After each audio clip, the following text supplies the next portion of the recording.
Good evening. ഇന്ന് കുറേ കാലത്തിന് ശേഷം ഒരു ലൈവിന് വരുന്ന സമയത്ത് ആദ്യമായിട്ട് ഞാനൊന്ന് അനൗൺസ് ചെയ്തു ഞാനിങ്ങനെ വരുന്നുണ്ടെന്നുള്ളത്. കാരണങ്ങൾ പലതുമുണ്ട്. അപ്പം നിങ്ങൾ അതിനകത്തുള്ള താഴത്തുള്ള കമൻറ്റ് 3000 ചില്ലാനം കമൻറ്റുകൾ ഞാൻ ഏകദേശം ഒരു ഇതെല്ലാം വായിച്ചു. എല്ലാവരുടെയും വികാരം മനസ്സിലാക്കിക്കൊണ്ട് തന്നെയാണ് ഞാനിന്ന് സംസാരിക്കുന്നത്. ആദ്യമായിട്ട് ഞാൻ എന്താണ് ഇതിന് വരാൻ കാരണം എന്ന് പറഞ്ഞാൽ, എനിക്ക് ഇന്നലെ മുതൽ ഏറ്റവും അധികം കോൾസ് വന്നിരുന്നത് എൻ്റെ ആർമിയിലുള്ള ഫ്രണ്ട്സിൻ്റെ സർക്കിളിൽ നിന്നാണ്. അപ്പോൾ ആ സർക്കിളിൽ അവരെല്ലാം എൻ്റെ സീനിയേഴ്സ് എന്നെ എടാപൊടാന്നും എന്നെ തെറി വിളിക്കാനടക്കം അധികാരമുള്ള കുറേ സീനിയേഴ്സ്, എല്ലാവരും അവരൊക്കെ റിട്ടയറൊക്കെ ആയിട്ടിരിക്കുന്നുണ്ട്. പലരും എന്നെ വിളിച്ച് തെറിയായിരുന്നു.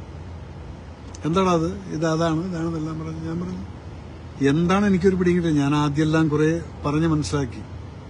അപ്പോൾ ഇവരുടെ എല്ലാം പ്രശ്നം ആദ്യം പറയുന്നത് മോഹൻലാലിൻ്റെ ലെഫ്റ്റനന്റ് കേണൽ റാങ്ക് എടുത്തുകളാണ്. ഇതൊരു വിരോധാഭാസമായിട്ടാണ് എനിക്ക് തോന്നിയിട്ടുള്ളത്. ഞാൻ കമൻറ്റുകൾ വായിച്ചിട്ട് തന്നെയാണ് ഞാൻ പറഞ്ഞത്, ഞാനിവിടെ സുഹൃത്തുക്കളെ, സഹോദരന്മാരെ, സഹോദരിമാരെ, ഞാൻ ആരെയും വൈറ്റ് വാഷ് ചെയ്യാനോ വെള്ളപൂശാനോ വന്നല്ല. നിങ്ങൾ വിശ്വസിക്കുന്ന മേജർ രവി പറയാൻ ആഗ്രഹിക്കുന്ന കുറച്ച് കാര്യങ്ങളാണ്. നിങ്ങളെപ്പോഴും എന്നെ മോഹൻലാലിൻ്റെ കൂടെ കാണില്ല, പക്ഷെ ഞങ്ങൾ വളരെയധികം ആത്മബന്ധമുള്ള സുഹൃത്തുക്കളാണ്. എല്ലാ സമയത്തും അദ്ദേഹത്തിൻ്റെ കൂടെ അവിടെ നടക്കാനും വഴി കാണിച്ചു കൊടുക്കാനും ഇതിനൊന്നും എന്നെ കാണാറുണ്ടാവില്ല. ചില സന്ദർഭങ്ങളിൽ കാണും. അത് ഞാൻ നല്ല കാര്യങ്ങൾ പലയിടത്തും ചെയ്യുന്ന സമയത്ത് ഞാൻ ലാലിൻ്റെ കൂടെ ഉണ്ടാവുന്നുണ്ട്. അതുകൊണ്ട് എനിക്കറിയാം അദ്ദേഹത്തെ. അപ്പോൾ അതവിടെ നിൽക്കട്ടെ. ആദ്യം ഈ കേണൽ റാങ്കിൻ്റെയും കേണലിൻ്റെ പ്രശ്നം അതായത് സോർട്ട് ഔട്ട് ചെയ്ത് പിന്നീട് നമുക്ക് ഈ സിനിമയിലോട്ട് വരാം. ഇപ്പോൾ ഈ സിനിമ എന്നുള്ളതല്ല, ഏത് സിനിമയാണെങ്കിലും എന്താണെങ്കിലും ശരി, ഒരു കേണൽ റാങ്ക് എടുത്തു കളയുക അല്ലെങ്കിൽ തരിക, കിട്ടുക എന്നൊക്കെ പറയുന്നത് അതിന് അതിൻ്റേതായിട്ടുള്ള ചില മാനദണ്ഡങ്ങളും അതിൻ്റെ പ്രൊസീജിയേഴ്സും എല്ലാം കൊണ്ടാണ് ഇത് കിട്ടുന്നത്. അല്ലെങ്കിൽ മേജർ ഇവിടെ പടത്തിൽ അഭിനയിച്ചുകൊണ്ട് കിട്ടിയതാണെന്ന് അങ്ങനെയൊന്നല്ല. അതിനകത്ത് കുറേ മാനദണ്ഡങ്ങളുണ്ടായിരുന്നു. ആ സമയത്ത് അന്ന് കോൺഗ്രസ് ഗവൺമെന്റ് ആയിരുന്നു ഭരിച്ചിരുന്നത്. ആ സമയത്ത് നമ്മൾ ചെയ്തിട്ടുള്ള കീർത്തിചക്ര, കുരുക്ഷേത്ര ഇങ്ങനെയുള്ള സിനിമകളെല്ലാം അവിടെ സെൻസറിന് പോകുന്ന സമയത്ത് MODയിൽ ഇങ്ങനെ ആശയം വന്നു, സൗത്തിൽ നിന്ന് ഒരാളിനെ ബ്രാൻഡ് അംബാസിഡറായിട്ട് കിട്ടിക്കഴിഞ്ഞാൽ അതുപോലെ തന്നെ പെട്രിയോട്ടിക് ഫീലിംഗ് ഉള്ള സിനിമകൾ ചെയ്തു എന്നുള്ളതിന് മുകളിൽ അന്ന് നിങ്ങളെല്ലാം ഓർക്കും. And you all will agree that കീർത്തിചക്രക്കകത്തും നമ്മൾ ഒരിക്കലും ഭാരത് മാതാക്കി ചെയ്യുന്നുള്ളതൊന്നും വിളിച്ചിട്ടില്ല. പക്ഷെ നിങ്ങൾ ഓരോരുത്തരും, രാജ്യത്തെ സ്നേഹിക്കുന്ന ഓരോരുത്തരും വിളിച്ചു ഭാരത് മാതാക്കി ചെയ്യുന്നത്. അത് ഞാനെന്ന എഴുത്തുകാരൻ എന്റെ മനസ്സിലുള്ള വികാരത്തിനെ മോഹൻലാൽ എന്നുള്ള നിങ്ങൾ ഇഷ്ടപ്പെടുന്ന, നിങ്ങൾ ആരാധിക്കുന്ന, നിങ്ങളെപ്പോലുള്ള കോടിക്കണക്കിന് ജനത ആരാധിക്കുന്ന മോഹൻലാൽ എന്നുള്ള വ്യക്തിയിലൂടെ ഞാൻ എന്റെ ആശയത്തിലുള്ള ആ ഒരു ഹീറോ എങ്ങനെയായിരിക്കണം, ഒരു രാജ്യസ്നേഹിയായിട്ടുള്ള വ്യക്തി, ഒരു പട്ടാളക്കാരൻ എങ്ങനെയായിരിക്കണം, ആ കഥാപാത്രത്തെ ഞാൻ എഴുതി അദ്ദേഹത്തിലൂടെ ഞാൻ പറയാൻ ആഗ്രഹിക്കുന്ന ഡയലോഗുകൾ നിങ്ങളിൽ അദ്ദേഹത്തിൽ കൂടെ എത്തിച്ചു വന്നപ്പം നിങ്ങൾക്ക് അദ്ദേഹം ഒരു പെട്രിയോട്ടിക് ഫീലിംഗ് ഉള്ള ഒരു മനുഷ്യനായിട്ട് നിങ്ങൾ കണ്ടു. ഇതൊരു എഴുത്തുകാരന്റെ റെസ്പോൺസിബിലിറ്റിയാണ്. ഏത് എഴുത്തുകാരൻ എന്ന് പറഞ്ഞാൽ ഇപ്പം ഈ പടത്തിനകത്ത് എന്റെ സുഹൃത്തൊക്കെ തന്നെയാണ് മുരളി ഗോപി. ഞാൻ അദ്ദേഹത്തിന്റെ കാര്യം പറയുന്നത്, അദ്ദേഹം എഴുതുന്ന അദ്ദേഹത്തിന്റെ കൺവിക്ഷനിലാണ്. എന്റെ മനസ്സിനകത്തുള്ള എന്റെ ഹീറോ എന്ത് പറയണമെന്നുള്ളത് ഞാൻ എഴുതുന്ന സമയത്ത് എന്റെ മനസ്സിലുണ്ടായിരിക്കും. യെസ്, പാകിസ്ഥാൻ എഗൻസ്റ്റ് ആയിട്ട് സംസാരിക്കണമെങ്കിൽ ആ പാകിസ്ഥാനെ എഗൻസ്റ്റ് ആയിട്ട് എന്റെ വികാരം എന്തായിരിക്കും, ഇതായിരിക്കും ഞാൻ പറയുന്നത്. അപ്പൊ അതുകൊണ്ട് ആ പറയുന്നത് മോഹൻലാൽ, ആ ഡയലോഗ് ഞാനത് ശരിയായിട്ട് എഴുതിയിട്ടില്ലെങ്കിൽ അത് മോഹൻലാൽ പറഞ്ഞു കഴിഞ്ഞാൽ നിങ്ങൾക്ക് ആ ഇമ്പാക്ട് ചിലപ്പോൾ കിട്ടിയെന്ന് വരില്ല. അപ്പോ ഈ സിനിമയ്ക്കകത്ത് അങ്ങനെയുള്ളൊരു സിറ്റുവേഷൻ ഒന്നും ഉണ്ടായിട്ടില്ല. പിന്നെ പട്ടാളക്കാരോടും കൂടിയിട്ടാണ് ഞാൻ എന്റെ സുഹൃത്തുക്കളോടും എന്റെ സീനിയേഴ്സിനും കൂടി ഞാൻ എല്ലാവർക്കും മറുപടി അയച്ചാൽ ഞാൻ ബുദ്ധിമുട്ടാവും. അതുകൊണ്ടാണ് ഞാൻ ഞാൻ പറഞ്ഞു, ഞാൻ ഇന്ന് രാത്രിയിൽ ഞാൻ പാർട്ടിക്ക് ഇതിനകത്ത് ലൈവിൽ വന്ന് സംസാരിക്കാമെന്നുള്ളത്. അപ്പോൾ നിങ്ങളുടെ താഴത്തുള്ള കമന്റുകൾ വായിച്ചാൽ ചിലപ്പോൾ എന്റെ കോൺസെൻട്രേഷൻ പോകും. ഞാൻ വണ്ടിക്കകത്ത്, കാരണം പറഞ്ഞ സമയത്ത് ഞാൻ വരാമെന്ന് പറഞ്ഞുകൊണ്ട് ഞാൻ 3 പ്രോഗ്രാംസ് കഴിഞ്ഞിട്ട് വരാൻ ഇതുവരെ ഹോട്ടലിൽ എത്തിയിട്ടില്ല. അപ്പോൾ ഞാൻ ആ കൃത്യസമയത്ത് ഞാൻ തുടങ്ങാൻ കാരണം വാക്ക് പാലിക്കാൻ വേണ്ടിയിട്ട്. അതുകൊണ്ട് ചിലപ്പോൾ ചില പോയിന്റ് വിട്ടാലും നിങ്ങൾ ആരെങ്കിലും, അല്ലെങ്കിൽ ഞാനിത് ഫുള്ളായിട്ട് ഞാൻ വായിക്കില്ല. അപ്പം ഓണററി റാങ്ക് ആയിട്ടുള്ള ഈ കേണൽ, ലെഫ്റ്റനന്റ് കേണൽ എന്ന് പറയുന്നത്, ഇതെടുത്തുകള എന്ന് പറയുന്നത് നിങ്ങളുടെ ഒരു പ്രത്യേക മാനസിക വിചാരമാണത്. ആ റാങ്ക് എന്ന് പറയുന്നത് വളരെ റെയറായിട്ട് കിട്ടിയിട്ടുള്ള ഒന്നാണ്. അത് സിനിമാ ഫീൽഡിനകത്ത് ആദ്യമായിട്ട് കിട്ടിയിരിക്കുന്ന ഒരു വ്യക്തിയാണ് ശ്രീ മോഹൻലാൽ എന്ന് പറയുന്ന നമ്മളൊക്കെ ആരാധിക്കുന്ന ഒരു വ്യക്തി. ഈ സിനിമയിൽ നിങ്ങൾ എന്തെല്ലാം രീതിയിൽ അദ്ദേഹത്തെക്കുറിച്ച് പറഞ്ഞിട്ടുണ്ടോ അതിനെല്ലാം ഞാൻ നിങ്ങളുടെ അടുത്ത് ഞാൻ പറയുന്നു, നിങ്ങളുടെ വികാരത്തിന് ഞാൻ മാനിക്കുന്നു. അത് അദ്ദേഹവും മാനിക്കുമായിരിക്കും. പക്ഷേ ഈ ലെഫ്റ്റനന്റ് കേണൽ തിങ്ക് എന്ന് പറയുന്നത് ഇതുമായിട്ട് കൂട്ടിക്കലത്തില്ല. കാരണം എന്താ വെച്ചാൽ അദ്ദേഹം പട്ടാള യൂണിഫോം ഇട്ടിട്ട് ഈ സിനിമയ്ക്കകത്ത് ഒരു പെൺകുട്ടിയെ റേപ്പ് ചെയ്യേ അല്ലെങ്കിൽ അനാശാസ്യമായിട്ടുള്ള എന്തെങ്കിലും കാര്യങ്ങൾ ചെയ്തോ എന്നുള്ളത് ഒന്നും ഇല്ല. അപ്പം അതുകൊണ്ട് ഇതും യൂണിഫോമുമായിട്ട് നിങ്ങൾ ആദ്യം കൂട്ടിക്കലത്തുക. അപ്പോൾ പട്ടാളത്തിനെ കുറിച്ചുള്ള സംസാരം ഇനിയെങ്കിലും ദയവ് ചെയ്തിട്ട് അത് പറയുന്ന സമയത്ത് നമുക്ക് എന്തോ ഒരു മാതിരി തോന്നുകയാണ് അതും ഇതുമായിട്ട് എന്താ ബന്ധം എന്നുള്ളത്. അപ്പോൾ അതുകൊണ്ട് പട്ടാളക്കാരോടും കൂടിയാണ് പറഞ്ഞത്. ഞാൻ പട്ടാളക്കാർക്ക് കുറെ ആൾക്കാർക്ക് ഞാൻ അയച്ചു കൊടുത്ത് അവരെല്ലാം അത് നീ പറയുന്നത് ശരിയാടാ എന്ന് പറഞ്ഞിട്ട് മറുപടി അയച്ചിട്ടുണ്ടായിരുന്നു. രണ്ടാമത്തത് ഇനി വരുന്നത് ഈ സിനിമയിലോട്ട് വരാം. ഈ സിനിമയിലോട്ട് വന്നാൽ കാരണം നമ്മുടെ സിനിമ ഞാൻ ചെയ്ത സിനിമയിലൊക്കെ പെട്രിയോട്ടിസം എന്നുള്ളൊരു ഫീല് അത് ഞാൻ എഴുതുന്നതാണത്. എന്റെ വികാരമാണ് ഞാൻ എഴുതിയിട്ടൊരു കഥയായിട്ട് കൊണ്ടുവരുന്നു, അദ്ദേഹത്തിന് മുന്നിൽ പ്രസന്റ് ചെയ്യുന്നു, അദ്ദേഹം അത് ചെയ്യുന്നു. പിന്നെ ഞാൻ അറിയുന്ന മോഹൻലാലിനെ കുറിച്ച് പറഞ്ഞു കഴിഞ്ഞാൽ ഒരു പ്രാവശ്യം ഇദ്ദേഹം കഥ കേട്ടുകഴിഞ്ഞാൽ പിന്നീട് ഒരിക്കലും 5 സിനിമ ഞാൻ ചെയ്തിട്ടുണ്ട് സുഹൃത്തുക്കളെ. നിങ്ങൾ അറിയാത്ത ചില കാര്യങ്ങളാണ് ഞാൻ പറയുന്നത്. ഞാനിത് വൈറ്റ് വാഷ് ചെയ്യാനോ ഇതിനല്ല, ഞാൻ അറിയുന്നത് ഞാൻ സത്യസന്ധമായിട്ട് ഞാൻ നിങ്ങളോട് പറയാം. അദ്ദേഹം ഒരു പ്രാവശ്യം കഥ കേട്ട് കഴിഞ്ഞിട്ട് ഓവറോൾ ഓക്കെ ഇതാണ് എന്നുള്ള ഫീല് കിട്ടിക്കഴിഞ്ഞാൽ ഒരിക്കലും അദ്ദേഹം പിന്നെ അതിനകത്ത് ഇന്റർഫിയർ ചെയ്യില്ല. മറ്റുള്ള ആർട്ടിസ്റ്റിന്റെ ഷോട്ട് കുറയ്ക്കാനോ അല്ലെങ്കിൽ ഇതിനോ അല്ലെങ്കിൽ ഈ കഥയിൽ അങ്ങനെ തിരുത്തു വരുത്താനോ ഒന്നും പറയില്ല. കീർത്തിചക്ര തൊട്ടിട്ട് ഞാൻ കഴിഞ്ഞ 71 വരയ്ക്കും ഞാൻ 5 സിനിമ ചെയ്തിട്ടുള്ളത്. കീർത്തിചക്ര പോലും അദ്ദേഹം സിനിമ കണ്ടിട്ടില്ല. I swear.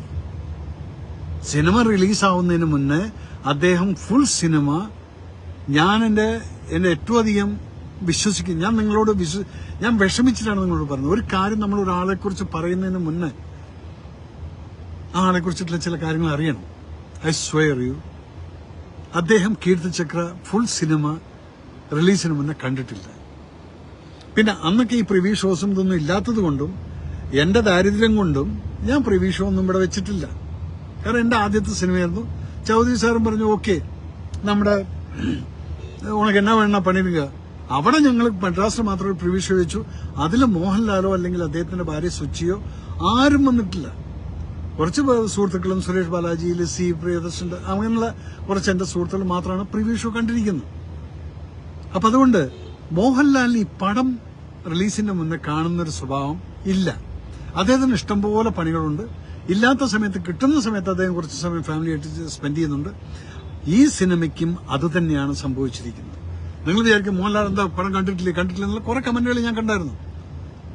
ദയവ് ചെയ്തിട്ട് എന്നെ അത് വിശ്വസിക്കും, ഇദ്ദേഹം പടം കണ്ടിട്ടില്ല. ഇതിന്റെ കുറ്റം നിങ്ങൾ മോഹൻലാൽ ഇതൊക്കെ വായിച്ചിട്ടില്ല. കഥ ചില സിസ്റ്റംസ് നിങ്ങൾ മനസ്സിലാക്കണം. പലയിടത്തും പല സിസ്റ്റമാണ്. അതുകൊണ്ട് മോഹൻലാൽ ഇത് കണ്ടിട്ട് റിലീസ് ചെയ്തു എന്നുള്ളത് പറയരുത്. അത് ഞാനതല്ലേ പറഞ്ഞത്. എന്റെ കീർത്തിചക്ര അല്ലെങ്കിൽ ഈ 5 സിനിമയും കീർത്തിചക്ര പോലും അതൊരു സൂപ്പർ ഡ്യൂപ്പർ ഹിറ്റായപ്പോ അപ്പോഴും ഞാൻ വിളിച്ചപ്പോൾ ആണോ എനിക്കിനിപ്പോ തിയേറ്ററിലൊന്നും പോയി കാണാൻ പറ്റില്ല. പക്ഷെ രാത്രി മുഴുവൻ ആളുകളുടെ ആ ഒരു കൺഗ്രാജുലേഷൻ കോൾസ് വന്നപ്പോൾ അദ്ദേഹം കാലത്ത് 5 മണിക്ക് വയനാട്ടിൽ പോകുന്ന റൂട്ടിലുള്ള ഏതോ ഒരു തിയേറ്ററിൽ പോയിട്ട് 5 മണിക്ക് അദ്ദേഹം ബാബുച്ചാനും ഗ്യാങ് എല്ലാം കൂടെ പോയി പടം കണ്ടിട്ട് എന്നിട്ടാണ് എന്നെ വിളിച്ച് പറയുന്നത്. ഓക്കെ, അപ്പോൾ അത് ഞാൻ ക്ലാരിഫൈ ചെയ്യണം. അദ്ദേഹം പടം കണ്ടിട്ടാണ് ഇത് ഇറങ്ങിയെന്നുള്ളത് എന്റെ സുഹൃത്തുക്കൾ, ഞാൻ BJP-കാരാണെങ്കിലും ശരി അല്ലെങ്കിൽ പെട്രിയോട്ടിക് ഫീലിംഗുള്ള ഓരോരുത്തന്റെയും വികാരം ഞാൻ മനസ്സിലാക്കണം. നിങ്ങൾ പറഞ്ഞതെല്ലാം അതിനാണ് ഞാൻ ഈ ലൈവിൽ വരാമെന്ന് പറഞ്ഞത്. അപ്പൊ അതുകൊണ്ട് താങ്കൾ എന്തിനാ ഈ കിടന്ന് ശ്വാസം എന്തിനാണ് രോഷാകുല? ഞാൻ രോഷാകുല ആകെയല്ല സഹോദര. ഒന്നാമത്തത് ഞാൻ കുറേ ട്രാവൽ ചെയ്ത് വന്നുകൊണ്ടുള്ള ഞാൻ നിങ്ങളുടെ എല്ലാം കമന്റ് വായിക്കാൻ തന്നു കഴിഞ്ഞാൽ ഞാൻ എന്റെ ഫ്ലോ പോകും. അതുകൊണ്ടാണ് ഞാൻ കമന്റ് വായിക്കാതെ. എന്ത് തന്നെ ആയാലും അവനെ ശ്രദ്ധിക്കണം ആയിരുന്നു. അവരെ എന്നുള്ള ആരെന്നുള്ളത് എനിക്കറിയുന്നില്ല. ഇവിടെ ചിലവന്മാരൊക്കെ തെറിയൊക്കെ വിളിക്കുന്നുണ്ട്. Very good. ഇത് നമ്മുടെ ഞാനിപ്പോൾ ഇവിടെ നിന്നിട്ട് ഞാൻ പലരും തെറി വിളിച്ചു കഴിഞ്ഞാൽ അതെന്റെ സംസ്കാരം. ഇവിടെ ആർക്കും വേണമെങ്കിലും എന്ത് വേണമെങ്കിലും വിളിക്കാം. നിങ്ങൾ എന്ത് വേണമെങ്കിലും ചെയ്തു. അത് മേജർ റിവ്യൂവിനെ എഫക്ട് ചെയ്യില്ല. നല്ല കമന്റുകളാണെങ്കിൽ അതിനുള്ള മറുപടികളും തരും. അത് വൃത്തിയായിട്ട് ഞാൻ പറയുകയും ചെയ്യും. സാർ പറയുന്നത് ശരി എന്ന് വെക്കാം. പക്ഷെ സാർ പറഞ്ഞ ഈ സ്വഭാവം മോഹൻലാൽ മാറ്റിയേ പറ്റൂ. ഓക്കെ, മാറ്റിയേ പറ്റൂ എന്നുള്ളത് ഞാൻ സഹോദരൻ ഞാൻ സമ്മതിക്കുന്നു. കാരണം പല മിസ്റ്റേക്കുകളിൽ നിന്നുമാണ് നമ്മൾ പഠിക്കുന്നത്. ഞാൻ ചെറിയൊരു അഹങ്കാരം കാണിച്ചിട്ട് പൊട്ടിപ്പോയൊരു പടമാണ് കാന്താർ എന്നുള്ളത്. പക്ഷെ അതിനകത്ത് ഞാൻ 5 കോടിക്ക് തീർത്ത പടമാണ് സഹോദര. അതിനകത്ത് ഒരാൾക്കും പറയാൻ പറ്റില്ല പ്രൊഡ്യൂസറിന് 5 പൈസ നഷ്ടം വന്നു എന്നുള്ളത്. റിലീസിന് മുന്നേ തന്നെ 4 കോടിയോളം ഞങ്ങൾ ബിസിനസ് ചെയ്ത് റിലീസ് കഴിഞ്ഞ് എനിക്ക് ആ പൈസ എല്ലാം തിരിച്ചു കിട്ടി. സോ അതിനുശേഷം ഞാൻ മനസ്സിലാക്കി മോഹൻലാലും അമിതാഭ് ബച്ചനും വന്നു എന്നുള്ളതിന്റെ ഒരു ചെറിയൊരു അഹങ്കാരം എനിക്ക് എവിടെ ഉണ്ടായിരുന്നു എന്നുള്ള ഒരു തോന്നലുണ്ട്. അതിനുശേഷം പിന്നെ ഞാൻ അഹങ്കരിച്ചിട്ടില്ല. അന്ന് ഞാൻ പറഞ്ഞു മേജർ രവി സൂക്ഷിച്ചോ. അതിനുശേഷം ഞാൻ ഒരിക്കലും എന്റെ സിനിമയെക്കുറിച്ച് ഞാൻ അഹങ്കരിക്കാറില്ല. നമുക്കറിയാം, കാരണം നിങ്ങളുടെ കയ്യിലേക്ക് അങ്ങ് വിട്ടുതരാണ്. അതിനുശേഷം നിങ്ങളാണ് അത് തീരുമാനിക്കേണ്ടത്. ഓക്കെ, അപ്പൊ അതുകൊണ്ട് മോഹൻലാലിനെ ഞാൻ ഈ സിനിമ കണ്ടിട്ട് അദ്ദേഹം വിട്ടു എന്ന് പറയുന്നിടത്താണ് ആ ജസ്റ്റിഫിക്കേഷൻ ഞാൻ തന്നത്. Mohanlal should apologise four what he did. അദ്ദേഹം ഓൾറെഡി എഴുതി വെച്ചിട്ട് എനിക്കറിയില്ല അത് റിലീസ് ചെയ്തോ ഇല്ലെന്നുള്ളത്. ഞാൻ കണ്ടതാണ്. അദ്ദേഹത്തിന് വളരെയധികം മാനസികമായിട്ട് വിഷമമുണ്ട്. അപ്പൊ സിനിമ കാണാതെ ഫസ്റ്റ് ഷോ കണ്ടത് ഞങ്ങളൊക്കെ ഒരുമിച്ചിരുന്നിട്ടാണ് കണ്ടിരിക്കുന്നത്. പിന്നെ സിനിമയ്ക്കകത്തുള്ള ചില പ്രശ്നങ്ങളും ഇത്രയധികം പ്രശ്നം ഉണ്ടാക്കാനുള്ള കാരണങ്ങളും ഇതിനകത്തുള്ള അദ്ദേഹം അതിനുശേഷം കണ്ടിട്ടുള്ള പ്രശ്നങ്ങളെല്ലാം കട്ട് ചെയ്ത് കളയാൻ വേണ്ടി ഓൾറെഡി ഇൻസ്ട്രക്ഷൻ കൊടുത്ത് ഇന്ന് 6 മണിക്ക് ശേഷം 26ഓളം മിനിറ്റിന്റെ കട്ടിങ് ആ സിനിമയ്ക്കകത്ത് വരുന്നുണ്ടെന്നുള്ളതാണ് ഞാൻ കേട്ടത്. അത് ചെയ്തിട്ടുണ്ടെങ്കിൽ, അത് മോഹൻലാൽ അത് ചെയ്തിട്ടുണ്ടെങ്കിൽ അദ്ദേഹം അവിടെയാണ് ജസ്റ്റിഫിക്കേഷൻ ചെയ്തിരിക്കുന്നത്. അപ്പൊ അതുകൊണ്ട് നിങ്ങൾ ആദ്യം മനസ്സിലാക്കി ഇദ്ദേഹം കണ്ടിട്ട് റിലീസ് ചെയ്തിട്ടുള്ള ഒരു സിനിമയല്ല ഇത്. അത് ഞാനിപ്പോഴും എനിക്ക് ആധികാരികമായിട്ട് പറയാൻ പറ്റും. പിന്നെ ആ സിനിമയുടെ കണ്ടന്റ് പ്രശ്നങ്ങളുണ്ട്. എല്ലാവർക്കും വിഷമിക്കത്തക്ക രീതിയിലുള്ള പ്രശ്നങ്ങൾ അതിനകത്തുണ്ട്. പക്ഷേ മോഹൻലാൽ വരുന്നത് ആ സിനിമയ്ക്കകത്ത് 1 മണിക്കൂറും 5 മിനിറ്റും കഴിഞ്ഞിട്ടാണ്. ഇതിനു മുന്നെയാണ് ഈ പ്രശ്നങ്ങളൊക്കെ, ഗോത്ര ഇഷ്യൂ, മറ്റേ ഇഷ്യൂ, ആ എല്ലാ ഇഷ്യൂകളും വന്നിട്ടുണ്ടെങ്കിൽ സിനിമ തന്റെ പോർഷൻ മാത്രം ഡബ് ചെയ്തു പോകുന്ന ഒരു വ്യക്തിയാണ് മോഹൻലാൽ. അവിടെ ഇരുന്ന് മറ്റുള്ള പോർഷൻസ് ഒന്നും കാണില്ല. അപ്പൊ ഒരു സിനിമയെ ടോട്ടാലിറ്റിയിൽ കാണാൻ പലപ്പോഴും സാധിച്ചു എന്ന് വരില്ല. അതിനെക്കുറിച്ച് ചിന്തിക്കാം. ആദ്യമായിട്ട് കാണുന്ന സമയത്ത് പെട്ടെന്ന് തോന്നും, യെസ്, അയ്യോ ഇതെന്താണെന്നുള്ളത്. Mohanlal should apologise for this what people, otherwise people will hate him. Don't worry, ഞാൻ അറിയുന്ന Mohanlal will submit an apology to you all. Why? Because അദ്ദേഹം അറിയാതെ ചെയ്തതാണെങ്കിലും ശരി, അദ്ദേഹം അത് ചെയ്തിരിക്കുമെന്നുള്ള ഉറപ്പ് എനിക്കുണ്ട്. കാരണം അദ്ദേഹത്തിന് വളരെയധികം മാനസികമായിട്ട് വിഷമമുണ്ടായിട്ടുണ്ട്. കാരണം നമ്മളെല്ലാം സ്നേഹിക്കുന്ന ഒരു വ്യക്തി ഇതുപോലെ എന്തെങ്കിലുമൊക്കെ കേൾക്കുന്ന സമയത്ത് പെട്ടെന്ന് തളർന്നു പോകും.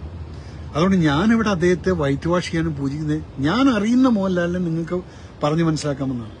നിങ്ങൾ എപ്പോഴും അദ്ദേഹത്തിന്റെ കൂടെ എന്നെ കണ്ടു എന്ന് വരില്ല. ഞാൻ പറയുന്നില്ലേ, ഞാൻ പുറത്തു നിന്നുകൊണ്ട് പ്രൊട്ടക്ട് ചെയ്യുന്ന ഒരു വ്യക്തിയാണ്. കാരണം നിങ്ങളെപ്പോലെ വലിയൊരു ഫാനാണ് ഞാൻ. അത്രയേ ഉള്ളൂ.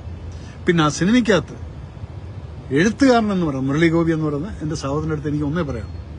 നമ്മൾ എന്നെപ്പോലുള്ള തന്നെ എഴുതുന്നത് എന്റെ വികാരമായിരിക്കും. അത് നിങ്ങൾ എങ്ങനെ എടുക്കുന്നു എന്നുള്ളത് അത് നിങ്ങളുടെ, കാരണം ഞാൻ എഴുതിയിട്ടുള്ള സിനിമയ്ക്കകത്ത് നിങ്ങൾ ഭാരതമാതാക്കി ജയെന്ന് വിളിച്ചിട്ടുണ്ടെങ്കിൽ ഞാൻ വിചാരിച്ച കാര്യം നിങ്ങൾ ചെയ്തിട്ടുണ്ട്. That is what is my concern. അതാണ് ഞാൻ ചെയ്തിരിക്കുന്നത്. അപ്പൊ മുരളി അത് ചെയ്യുന്ന സമയത്ത് ആ പടം തുടങ്ങുന്ന സമയത്ത് കലാപങ്ങളിൽ മുസ്ലിം സഹോദരന്മാരെ പോയി അറ്റാക്ക് ചെയ്യുന്ന, ഹിന്ദു ശൂലം എല്ലാം കൊണ്ടുപോയിട്ട് അതൊന്നും ചെയ്യുന്ന കാണിക്കാനുള്ള ഗട്സ് കാണിച്ചിട്ടുണ്ടെങ്കിൽ അതിന്റെ തുടക്കം മുതലേക്ക് എവിടുന്നത് തുടങ്ങി, ആ വണ്ടി എങ്ങനെ കത്തി, ആര് കത്തിച്ചു, എന്തുകൊണ്ടൊരു കമ്പാർട്ട്മെന്റിനകത്ത് 53 പേര് മരിച്ചുപോയി, കാരണം 4 വശത്തും വാതിലടച്ചു വെച്ചിട്ടാണ് ഈ ആളുകൾ അവരെ കത്തിച്ചു കളഞ്ഞിരിക്കുന്നത്. അപ്പൊ ഇതെല്ലാം കോടതി റൂളും സുപ്രീം കോടതി അടക്കം ശരിവെച്ച് ശിക്ഷയും കഴിഞ്ഞിട്ടുള്ള കാര്യം. എന്തുകൊണ്ട് അത് തുടങ്ങി വെച്ചിരുന്നെങ്കിൽ ഇത് ഇത്രയും വലിയ ഇഷ്യൂ ആവില്ലായിരുന്നു. അത് പറയാതെ വെറും മുസ്ലിം സഹോദരങ്ങളെ കൊല്ലുന്ന ഹിന്ദുക്കളെന്ന് കാണിച്ചു കഴിഞ്ഞാൽ ഇവിടെ വർഗീയതയല്ലേ സംസാരിച്ചിരിക്കുന്നത്. അപ്പൊ അവിടെ ശ്രദ്ധിക്കേണ്ടതായിരുന്നു. അവിടെ ശ്രദ്ധിക്കേണ്ടത് അത് ഇതെല്ലാം കഴിഞ്ഞ് ടോട്ടാലിറ്റിയിൽ അത് ത്രൂ ഔട്ട് പടത്തിൽ, പിന്നീട് അത് കഴിഞ്ഞ് ഈ സംഭവങ്ങളിൽ അതിൽ നിന്ന് ഗുജറാത്തിന്റെ മുഖ്യമന്ത്രിയെ കാണിക്കുന്നു, അത് കഴിഞ്ഞ് UP പറയുന്നു, ഗുജറാത്തിനെ പറയുന്നു, ഹോം മിനിസ്റ്റർ പറയുന്നു, എല്ലാം കഴിഞ്ഞിട്ട് ലോകത്തിലുള്ള എല്ലാ രാജ്യങ്ങളും പോയിട്ട് നിങ്ങൾ ഷൂട്ട് ചെയ്തിട്ടുണ്ട്. അതെന്താണെന്നുള്ളത് എനിക്കൊരു പിടിയില്ല. അത് മാത്രം മതിയായിരുന്നു ഈ പടത്തിനകത്ത്. അതില്ലാതെ ഇത് ചെയ്തിട്ടുണ്ടെങ്കിൽ yes, you have to take the responsibility that what you have done it. അതിന് ആരെന്ത് പറഞ്ഞു കഴിഞ്ഞാലും ശരി, ഇവിടെ ആരാണ് പൃഥ്വിരാജൻ, Murali Gopi are anti nationals. നിങ്ങളുടെ എല്ലാം വികാരം ഞാൻ മനസ്സിലാക്കുന്നുണ്ട്. പല കാര്യങ്ങളിലും ഇവർ ചെയ്യുന്ന കാര്യങ്ങൾ എന്താണെന്ന് നോക്കിയിട്ടാണ് ജനങ്ങൾ ഇവരെ വിലയിരുത്തുന്നത്. ഞാൻ നാളെ വെറും ഒരു എന്താണ് പറയുന്നത്, ഞാനിപ്പോ ഈ ഞാൻ എന്റെ ഒരു സ്റ്റാമ്പ് എന്ന് പറയുന്നത്, ഞാൻ ദേശസ്നേഹ പട്ടാളപ്പടങ്ങൾ എടുക്കും, അതിലാണ് ദേശസ്നേഹം കുറച്ചുകൂടെ കൂടുതൽ കിട്ടുന്നത്. ഇത് ചെയ്യുന്നുണ്ട്. ഇനിയും വരുന്ന സിനിമകളും അങ്ങനെയൊക്കെ തന്നെയാണ്. ഇപ്പൊ ഓപ്പറേഷൻ രാഹത്തിനെ ഇതിന്റെ അകത്ത് ആരോ താൻ അതും വൈറ്റ് വാഷ് ചെയ്യാനല്ലേ എന്നൊക്കെയുള്ള കമന്റൊക്കെ ഞാൻ കണ്ടു. അതല്ല സഹോദരൻ, നിങ്ങളുടേതായിട്ടുള്ള കൺസെപ്റ്റ്. ഞാനത് കാണിക്കുന്ന എന്താണ്? എന്റെ രാജ്യം മറ്റൊരു രാജ്യത്ത് പോയി എന്റെ രാജ്യത്ത് ആളുകളെ തിരിച്ചു കൊണ്ടുവരാൻ അവിടെ പോയിട്ട് ചങ്കൂറ്റം കാണിച്ചിട്ടുള്ള ഒരു പ്രൈം മിനിസ്റ്റർ എന്നുള്ളതാണ് 2015 ആദ്യമായിട്ട് ഇന്ത്യ ചെയ്തിട്ടുള്ള ഒരു ഓപ്പറേഷൻ രാഹത്ത്. സോ അതിനെ ഞാൻ ഹൈലൈറ്റ് ചെയ്യും. കാരണം ഇതിന് ഏതൊരു ഇന്ത്യക്കാരനും അഭിമാനിക്കാവുന്ന ഒരു സംഭവമാണത്. എന്റെ ശബ്ദം ഒച്ച കൂടുന്നുണ്ടോ എന്നുള്ളത് എനിക്കറിയില്ല. അത് ഞാനിപ്പം 2-3 പ്രസംഗങ്ങൾ കഴിഞ്ഞിട്ട് വരുന്നതുകൊണ്ടായിരിക്കും. അതുകൊണ്ട് നിങ്ങൾ എന്നെ ക്ഷമിക്കണം. ഞാൻ ഷൗട്ട് ചെയ്തൊന്നുമല്ല, ഞാൻ കാറിലിരുന്ന് പറയുന്നതുകൊണ്ടാണ്. എന്റെ വികാരം ഞാനത് കാണിക്കും. എന്താണ്? എനിക്കത് I am proud of it. My country has gone into some other country. എന്നിട്ട് അവിടെ കുരുക്കിൽപ്പെട്ടിരിക്കുന്ന എന്റെ ഇന്ത്യക്കാരെ രക്ഷിക്കൊണ്ടുവന്നുള്ള ഒരു ഓപ്പറേഷൻ, അത് ഓപ്പറേഷൻ രാഹത്ത്.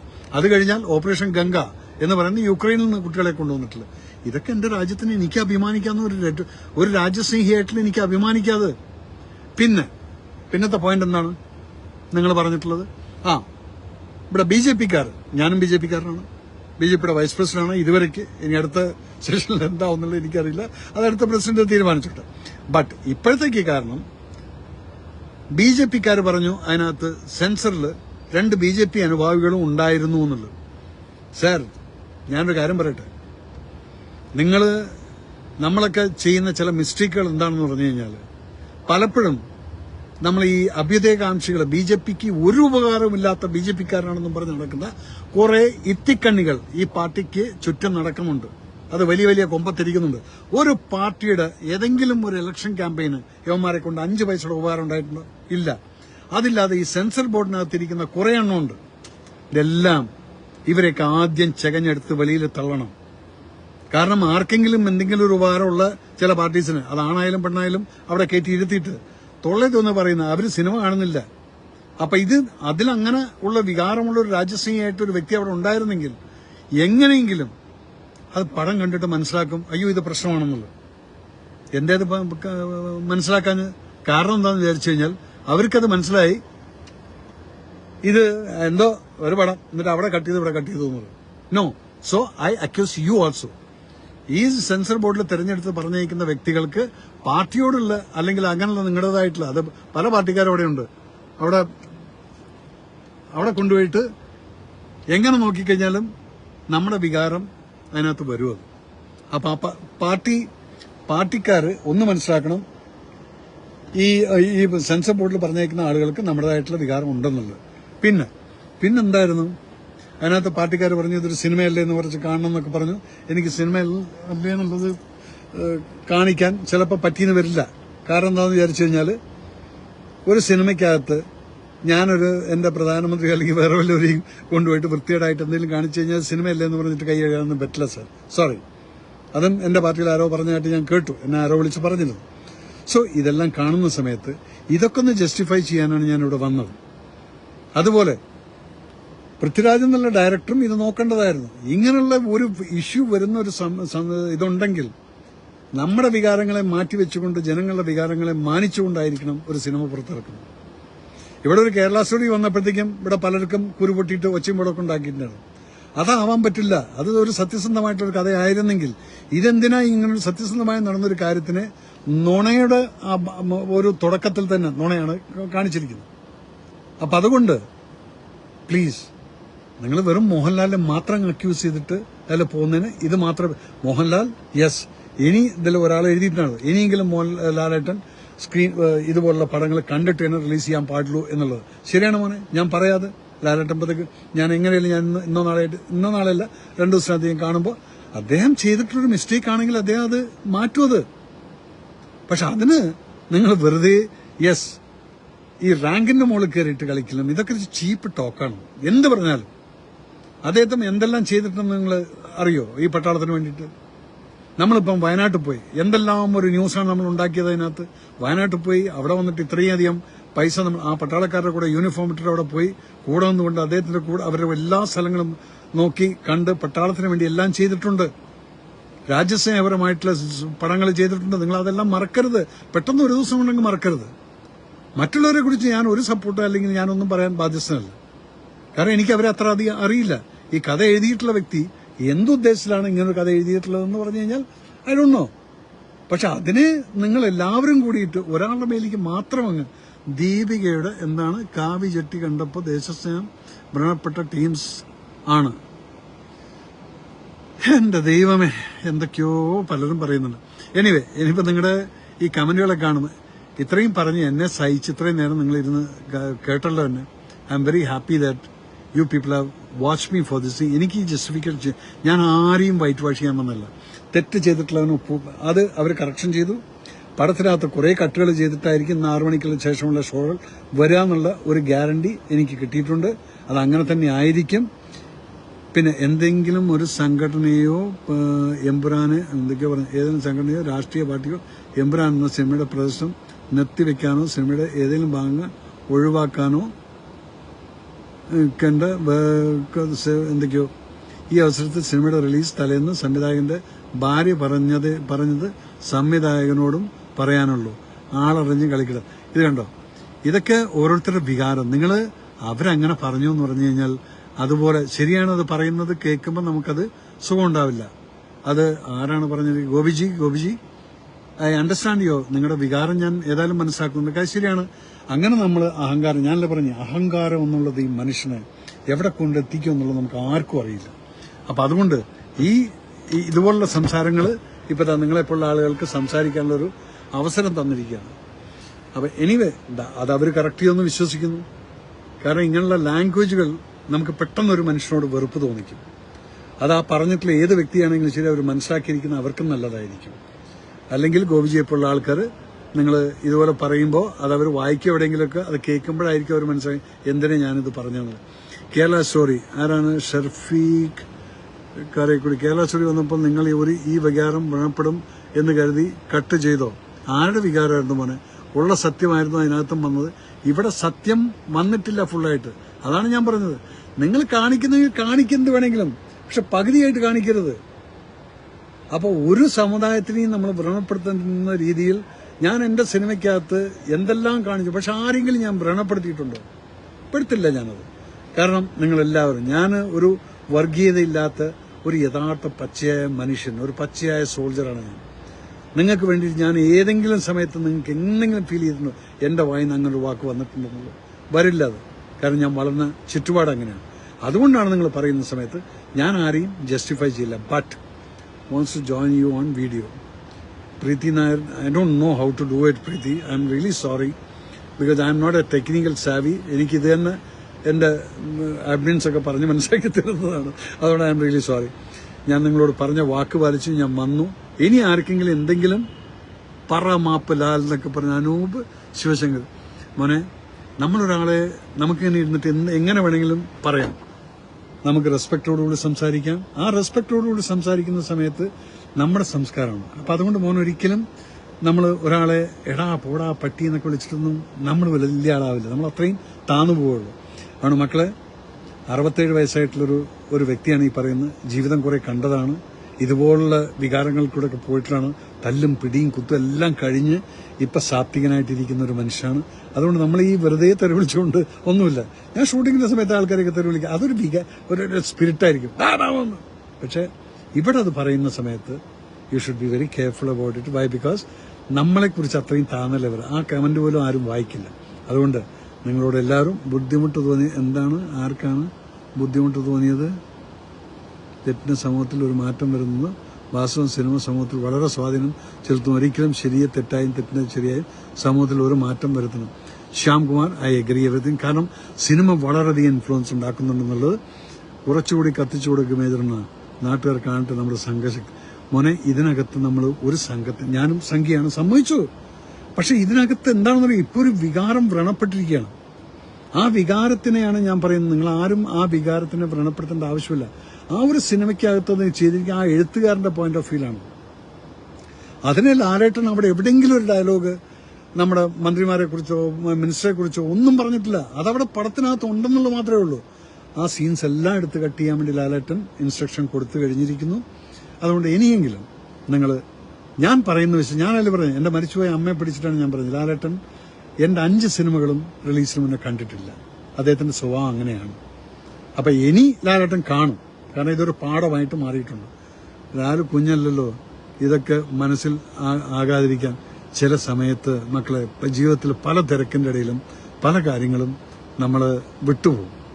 അപ്പം അതുകൊണ്ട് സനൽകുമാർ, പൃഥ്വിരാജ് സുകുമാരൻ, ഗാസ, ഹമാസ്, ലക്ഷദ്വീപ്, റോഹിംഗ്യൻ, NRC എന്നിവരുടെ കണ്ണടച്ച് പിന്തുണച്ചവൻ. സത്യമാണ്. അതുണ്ടെങ്കിൽ അതുകൊണ്ടല്ലേ പറഞ്ഞു, നിങ്ങളുടെ വികാരത്തിന് ഞാൻ 100% മാനിച്ചിട്ടാണ് ഞാൻ 6 മണിക്ക് ഇവിടെ ലൈവിൽ വരാമെന്ന് പറഞ്ഞ്. അതിനിടയ്ക്ക് എനിക്ക് കുറേ കോൾസ് വന്നു, മക്കളെ രവേട്ടാ താഴത്തെ ആൾക്കാർ മുഴുവൻ ചൂടിലാണ് കേട്ടോ എന്ന്. 10,000-3000 കമന്റുകൾ വന്നിട്ട് സാറേ അത് ചെയ്യരുത് ഇത് ചെയ്യരുതൊക്കെ പറഞ്ഞപ്പോൾ എൻ്റെ അടുത്ത് പറഞ്ഞു ഇതിന് പോകണോ? ഞാൻ പറഞ്ഞു നോ സോറി, മേജർ രവി 6 മണിയെന്ന് പറഞ്ഞാൽ 6 മണിക്ക് ഇവിടെ വന്നിരിക്കും. ഇതിപ്പോൾ കാർ ഹോട്ടലിന് മുന്നിൽ എത്തിയിരിക്കുന്നത് ഞാൻ ഇവിടെ ഇരുന്നുകൊണ്ട് സംസാരിച്ചുകൊണ്ടിരിക്കുകയാണ്. ഇനി നിങ്ങൾക്ക് ആർക്കെങ്കിലും 65 വയസ്സായോ മോനെ ആയി നിങ്ങൾ അതെന്താണെന്ന് അറിയോ, നമ്മൾ ഓൾവേസ് യു കീപ് പോസിറ്റീവ്നെസ്. ഈ തെറ്റുകളൊക്കെ നിങ്ങൾ മറക്കും. നിങ്ങൾ സിനിമ കാണാതിരിക്കും എന്ത് വേണമെന്ന് വെച്ചത്. പക്ഷെ ഒരാളെ കുറ്റം പറയുന്ന സമയത്ത് അത് എസ്പെഷ്യലി ഞാൻ എന്താ വെച്ചാൽ മോഹൻലാലിനെ പറഞ്ഞപ്പോൾ ഞാൻ എന്താണ് ഈ വന്നിരിക്കുന്നതെന്ന് ചോദിച്ചാൽ യെസ് ഞാൻ വരാൻ കാരണം എന്താ വെച്ചാൽ എനിക്കറിയാവുന്ന ലാലിനെ കുറിച്ച് നിങ്ങളത് പറയുമ്പോൾ എനിക്ക് സങ്കടമുണ്ട്. പിന്നെ കേണൽ വാല തിങ് അത് ഞാൻ ജസ്റ്റിഫൈ ചെയ്തു. അത് അത്ര പെട്ടെന്ന് പിടിച്ചു പറിക്കാനൊന്നും പറ്റുന്ന സാധനമല്ല. എല്ലാവരും സന്തോഷിക്കും വേണ്ട. അപ്പം അതുകൊണ്ട് 67 വയസ്സോ നിങ്ങൾക്ക് വിശ്വസിക്കാൻ പറ്റില്ല, സാരമില്ല. കാരണം always keep your mind young. Okay sir, with all respect sir, നെഞ്ചിൽ കൈവച്ച് പറയാൻ പറ്റുമോ കേരളം ജിഹാദികളുടെ കയ്യിൽ എന്ന് കാരണം കേരള സ്റ്റോറി എന്ന പേരിൽ ഒരു കേരള സ്റ്റോറി എന്ന പടം ഇറക്കി അങ്ങനെയാണ് സംഘികൾ പ്രചാരണം നടത്തിയത്.